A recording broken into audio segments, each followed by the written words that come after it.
आज की कहानी नाग और चींटिया की।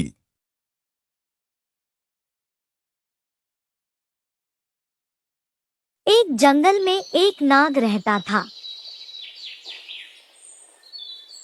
वह रोज चिड़ियों के अंडों, छिपकलियों, चूहों, मेंढकों, खरगोश एवं छोटे छोटे जानवरों को खाता रहता था।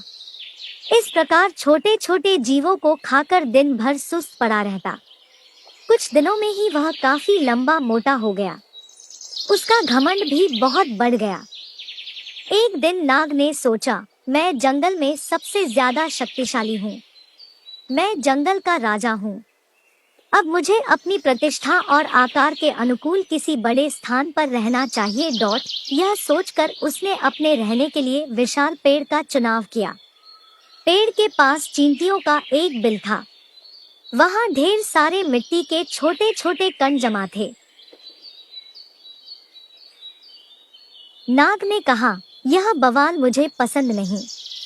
यह गंदगी यहाँ नहीं रहनी चाहिए। वह गुस्से से बिल के पास गया और उसने चींटियों से कहा, मैं नागराज हूँ, इस जंगल का राजा। मैं आदेश देता हूँ कि जल्द से जल्द इस कूड़े को यहाँ से हटाओ और चलती बनो। नागराज को देखकर अन्य जानवर थर-थर कांपने लगे,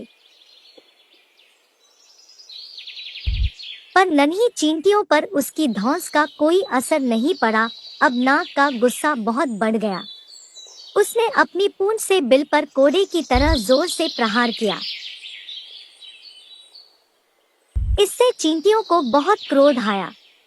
क्षण भर में 1000 चींटियां बिल से निकलकर बाहर आ गई। वे नाग के शरीर पर चढ़कर उसे काटने लगी। नागराज को लगा जैसे उसके शरीर में एक साथ हजारों कांटे चुभ रहे हों। वह असह्य वेदना से विह्वल हो उठा। असंख्य चींटियों से वह घिर गया था। उनसे छुटकारा पाने के लिए वह छटपटाने लगा, मगर इससे कोई फायदा नहीं हुआ। कुछ देर तक वह इसी तरह संघर्ष करता रहा, पर बाद में अत्यधिक पीड़ा से उसकी जान निकल गई। शिक्षा किसी को छोटा नहीं समझना चाहिए, व्यर्थ के घमंड से विनाश हो जाता है।